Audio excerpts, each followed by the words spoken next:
Bonjour, soyez les bienvenus dans notre MOOC d'évaluation sensorielle des aliments. Aujourd'hui, nous vous parlerons du profil conventionnel, une épreuve descriptive. Dans cette vidéo, nous allons dans un premier temps décrire le profil conventionnel. Ensuite, nous vous présenterons la mise en œuvre du profil conventionnel.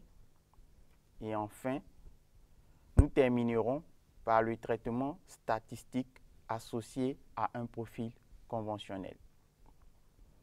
À la fin de cette séquence vidéo, l'apprenant doit être capable de définir le profil conventionnel, de décrire le profil conventionnel, de rédiger un questionnaire relatif à un profil conventionnel, de traiter et interpréter statistiquement les résultats issus d'un profil conventionnel.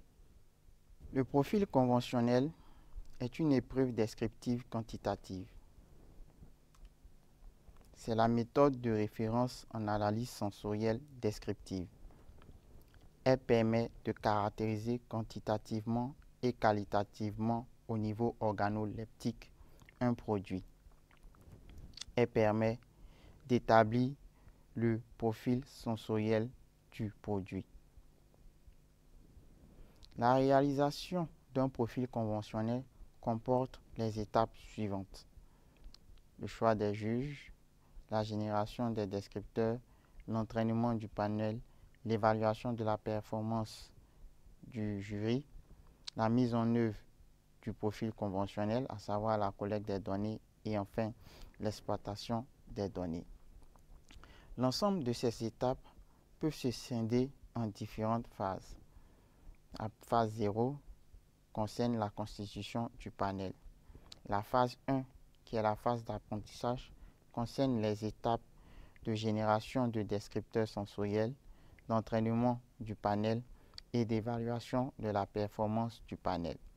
La phase 2, la dernière phase, qui concerne l'application du profil conventionnel, concerne les étapes relatives à la mise en œuvre du profil conventionnel et de l'exploitation des données.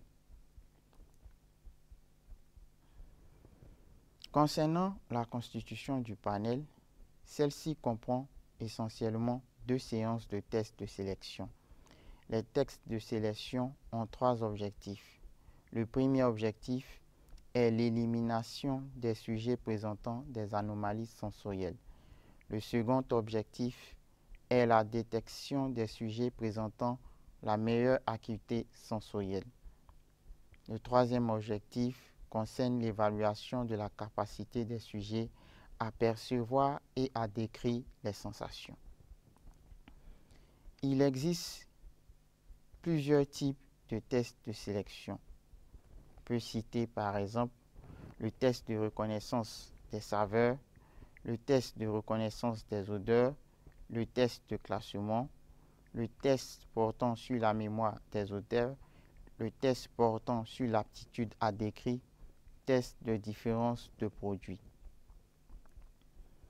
Le choix des tests de sélection dépend essentiellement des objectifs du panel. À l'issue des tests de sélection, on obtient un groupe. Le groupe sélectionné n'est pas opérationnel. Il doit passer par la phase d'apprentissage.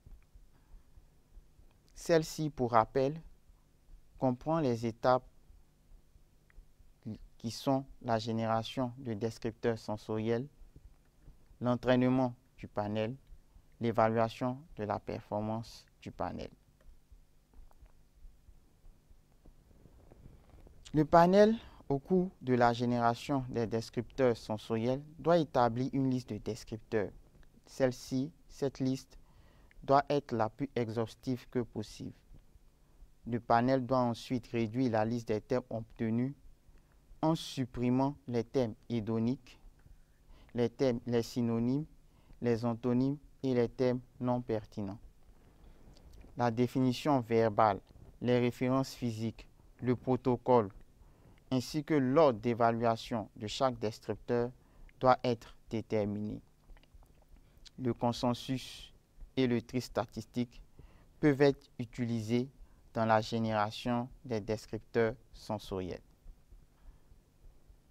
À l'issue de la phase de génération des descripteurs sensoriels, nous passons à la phase d'entraînement du panel ou encore du jury. Au cours de l'entraînement, les panélistes apprennent à évaluer les produits à partir du vocabulaire et des références physiques choisies correspondant aux différents descripteurs sensoriels. Les panélistes apprennent à donner des jugements qualitatifs sans tenir compte de leurs préférences. À l'issue de l'entraînement, les panélistes doivent être d'accord sur les sensations associées à chaque descripteur sensoriel et aligner leur concept sensoriel. Des tests de performance permettent de vérifier les capacités des panélistes et d'écarter ceux qui ne montrent pas une performance suffisante. Concernant l'évaluation de la performance du panel, celle-ci s'articule autour de 3 notions: la discrimination, l'accord et la répétabilité. La notion de discrimination entre les produits correspond à la sensibilité du panel, à savoir la qualité de mesure du panel. La notion d'accord correspond au degré de ressemblance qui existe entre les notations des sujets pour différents produits. Enfin, la notion de répétabilité est liée à la précision de la mesure. Pour évaluer la performance du panel, il existe différentes méthodes. On peut citer par exemple le modèle basé sur l'analyse de variance ou encore la méthode CAP. Concernant le modèle basé sur l'analyse des variances, celle-ci est construite sur la base que la note obtenue par un produit est, ou encore la note donnée par le panéliste est due aux effets principaux du produit, du juge et de la séance, mais aussi aux effets d'interaction produit-juge, produit-séance, juge-séance. Pour l'interprétation de ce modèle, on s'intéresse essentiellement au produit, à l'interaction produit-juge et à l'interaction produit-séance. Si l'effet produit P est significatif, alors le panel est discriminant pour le descripteur étudié. Si l'effet d'interaction produit panéliste P fois J est significatif, alors il n'y a pas d'accord entre les panélistes pour le descripteur étudié. Si l'effet d'interaction produit-séance est significatif, alors le panel n'est pas répétable pour le descripteur étudié.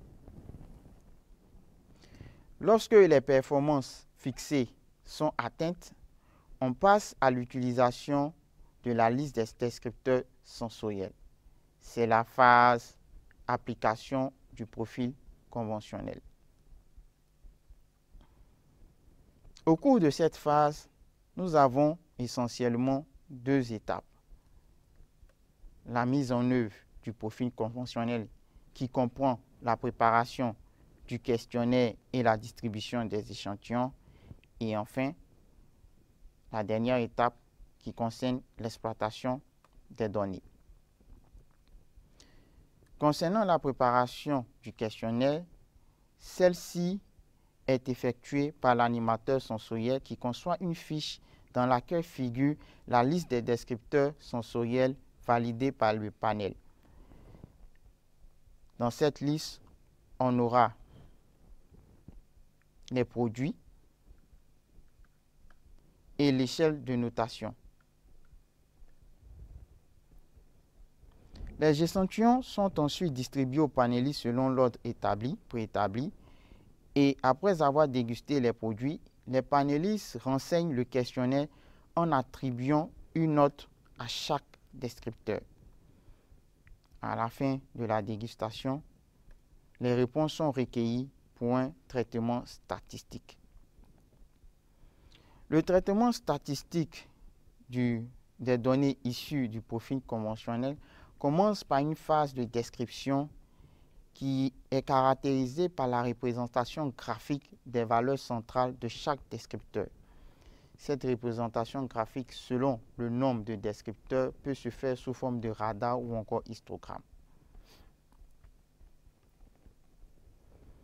Le traitement inférentiel statistique des données peut aussi s'intéresser au classement des descripteurs sensoriels à travers le test de Fisher en recherchant essentiellement les descripteurs sensoriels les plus discriminants. L'utilisation, bien entendu, du test de Fisher permet de les obtenir. On peut aller plus loin en cherchant pour chaque produit caractérisé le descripteur sensoriel discriminant. On peut enfin chercher à savoir pour l'ensemble des produits leur positionnement sensoriel à travers le test de Hoechlin. Au terme de cette séquence vidéo, nous devons retenir que le profil conventionnel est une épreuve de référence en analyse sensorielle descriptive. Le profil conventionnel nécessite l'utilisation d'un panel entraîné. Le profil conventionnel permet d'obtenir des informations sensorielles détaillées concernant le produit étudié. Toutefois, il peut être coûteux. Merci de nous avoir suivis et à bientôt pour une prochaine séquence.